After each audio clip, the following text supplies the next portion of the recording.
Okay. तो आज हम लोग बात करेंगे कि आपको साइन बार को यूज करके और साइन बार और स्लिप गेज को यूज करके हम लोग रीडिंग को कैसे लिया जा सकता है। तो इसी से रिलेटेड आज हम बात करने वाले हैं। तो आप ये अगर ध्यान से देखिएगा तो ये आपका स्लिप गेज है। स्लिप गेज का मतलब ये होता है ना, ये स्मॉल स्मॉल से आपके ब्लॉक्स होते हैं, उसका पर्टिकुलर एक डायमेंशंस होता है। ठीक है। जैसे जैसे आपने यहाँ पे नीचे देखिएगा तो ये 100 mm का है, फिर इधर आइएगा 75 mm का है, फिर आपका देखिएगा 50 mm का है, उसके बाद 25 है, 24.5 है, 24 है, 23 समथिंग है, 23 है। तो इस तरह से करके जैसे एक बड़ी रीडिंग से लेके छोटी रीडिंग में सबसे छोटी में जाएंगे तो 1.0005 mm तक का रीडिंग आपको यहाँ पे मिल जाता है। तो एक तरह का कुछ भी नहीं है। स्लिप इसलिए बोलते हैं कि एक के ऊपर एक, जैसे किसी चीज़ का मुझे हाइट मेजर करना है तो एक स्लिप गेज के ऊपर दूसरा, दूसरे के ऊपर तीसरा, तीसरे के चौथा, मतलब जितना भी रिक्वायरमेंट होगा इसमें से हमने ब्लॉक को निकालना है और उस हाइट की इक्विवेलेंट करना है साइन बार में। तो कैसे करते हैं वो भी हम आपको बताने वाले हैं। तो ये इस तरह का जो ब्लॉक्स होते हैं ये उसको हम स्लिप गेज ब्लॉक बोल रहे हैं। ठीक है। उसके बाद इसका जो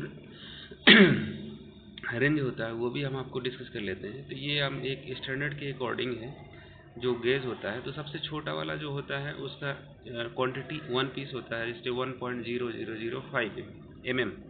तो इसका जो साइज होता है 1 होता है। और दूसरा वाला है जो स्टेम है 0.001 का, 1.001 से लेके 1.009 तक इसके टोटल 9 ब्लॉक होते हैं। और उसके बाद फिर 0.01 से स्टेम का आपको देखेंगे तो 1.101 टू 1.49 तक इसमें टोटल 49 ब्लॉक्स होते हैं। ठीक है। स्टेम का मतलब ये आपका डिफरेंस, इतने इतने डिफरेंस के ब्लॉक्स आपके हैं। ठीक है। उसके बाद फिर देखिएगा 0.5 डिफरेंस के कितने ब्लॉक है, तो वहाँ पे 0.5 से लेके 24.5 तक के ब्लॉक्स हैं। उसके बाद फिर आप देखेंगे 10-10 का डिफरेंस में कितने ब्लॉक है, तो 30 से लेके 100 तक के टोटल 8 ब्लॉक। और उसके बाद फिर देखेंगे दो ब्लॉक्स है जो जो उसका डिफरेंस तो नहीं कह सकते, एक 25 का है, 75 का, इसमें टोटल आपका 50 का जो गैप है वो आपको मिल जाएगा। इसमें टोटल दो हैं, तो टोटल ब्लॉक्स आपके 122 आपको मिल जाते हैं। ठीक है। उसके बाद फिर हम देखते हैं कि इसको यूज करके हम लोग कैसे साइन थीटा निकालते हैं। या साइन थीटा हम कह सकते हैं कि ये साइन बार के हेल्प से हम लोग एंगल को कैलकुलेट करते हैं। तो ये एक सिंपल डायग्राम है जिसके थ्रू आप समझेंगे। तो जो आपका ये हल्का तो मेहंदी कलर या ग्रीन कलर आपको जो दिख रहा है ये आपका स्लिप गेज ब्लॉक है, जो रिक्वायरमेंट के अकॉर्डिंग हम उसको सेट करते हैं। और कितना सेट करते हैं वो भी एक बात है। जो आपका टेपर दिख रहा है ना साइन बार के ऊपर, हम आपको दिखाते हैं। जो आपका ये वाला सेक्शन दिख रहा है इसके ऊपर हम ब्लॉक रखते हैं। ब्लॉक रखने के बाद यहाँ पे क्या होता है कि यहाँ पे हमारा एक डायल इंडिकेटर लगा होता है। ठीक है। अब उस डायल जैसे पता चलो ये हमारा एक हो गया वर्क पीस। ठीक है। इसकी हमें एंगल को निकालना है। निकालने के लिए यहाँ पे हम देखो, यहाँ पे डायल इंडिकेटर लगाएंगे तो यहाँ पे जाहिर सी बात है कि स्टीम तो आएगा ही आएगा। तो इस सरफेस से टच कराएंगे, और सरफेस पे टच कितना कब तक कराएंगे कि हमारा जो रीडिंग है वो कम से कम हो, जितना कम से कम हो सकता है। जीरो हो जाए तो बहुत अच्छा, लेकिन जीरो होता नहीं है क्योंकि कुछ ना कुछ एरर तो मशीनिंग एरर हो ही जाता है। तो हम उसके ऊपर लगाते हैं डायल इंडिकेटर, जो फ्लैटनेस एकदम एक्यूरेट हो जाए तो उसके बाद हम रीडिंग को ले लेते हैं। ठीक। तो अब समझ में आया कि कहाँ तक हम स्लिप गेज ब्लॉक को लगाएंगे, जब तक उसका सरफेस फ्लैट ना हो जाए। ठीक है। टेपर नहीं होना चाहिए, फ्लैट होना चाहिए, हॉरिजॉन्टल एक्साइसिस के हॉरिजॉन्टल होना चाहिए। ठीक है। तो इसके थ्रू हम इससे ये अब छोटा सा हमारा अरेंजमेंट इसके थ्रू हम लोग कर लेते हैं। उसके बाद क्या करते हैं, ये अब समझ में आ गया स्लिप गेज कितना लगाना है, उसके सरफेस को फ्लैट करने तक आपको स्लिप गेज को लगाना है। और एक चीज़ ध्यान देना कि जो स्लिप गेज का जो विड्थ है ये भी हमारा एक नॉन है। और जो साइन बार है, साइन बार का भी हमारा लेंथ फिक्स होता है। कितना होता है, तो 50 mm का हो सकता है, 100 mm का हो सकता है, 200 का हो सकता है, 300 का हो सकता है, 250 का हो सकता है। तो इस तरह से करके हमारा स्लिप गेज साइन बार आपको मिल जाएगा।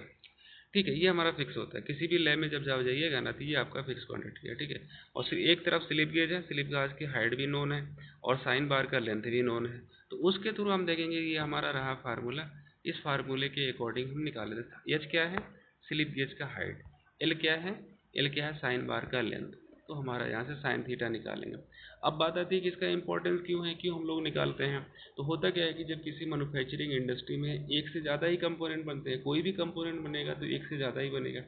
तो उसमें रैंडमली 4-5 सैंपल को हमने निकाल लिया, निकालने के बाद या उससे ज़्यादा भी कर सकते हैं, लेकिन मिनिमम एक समझाने के लिए कि 4-5 सैंपल हमने बीच से निकाला, निकालने के बाद जाहिर सी बात उसका जो शेप साइज होगा सेम तरीके का होगा, तो उसको हम चेक करते हैं कि इसका कितना एंगल है। मैं डिफ़ॉल्ट मान चलो 30 डिग्री एंगल का हम बनाने वाले हैं, तो सबका 30 होना चाहिए, लेकिन थोड़ा बहुत वेरिएशन होता है, तो उसी वेरिएशन को चेक करने के लिए हम एंगल को कैलकुलेट करते हैं।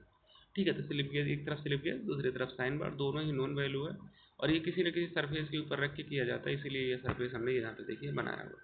और इसके भी, और इसमें ये जो एंगल कहाँ से मेजर होगा, ये जो आपका राउंड सा दिख रहा है ना तीर के तरीके का, ये वाला, ये आपका क्या है, आपका यहीं से आपको एंगल को हम कैलकुलेट करते हैं। ठीक है, इस एंगल को।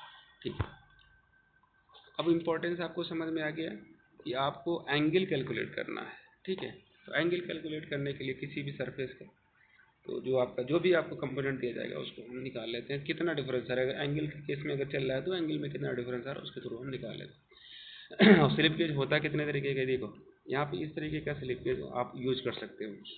अब ये एक के ऊपर एक दूसरा भी रख सकते हो, हल्का से टिल्ड भी करा सकते हो, तो ये इस तरह की इतने पोजीशन आप यूज कर सकते हो।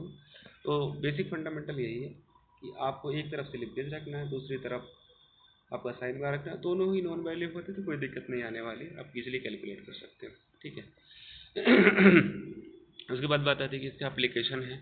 एप्लीकेशन आपका क्या है कि calibration of the measuring instrument, height and depth measurement, setting up machine tools, angle measurement, inspection of the component, checking and setting gauge, vernier of the flatness and parallelism, research and methodology, room tool application. आपको simple कुछ नहीं करना, इतना कुछ सोचने की ज़रूरत नहीं, आप ये समझो कि आपको एंगल कैलकुलेट करते हो किसके थ्रू, साइन बार और इसके स्लिप गेज के थ्रू। और भी एप्लीकेशन है कि स्लिप गेज के थ्रू हाइट भी मेजर किया जा सकता है किसी भी वर्क पीस का।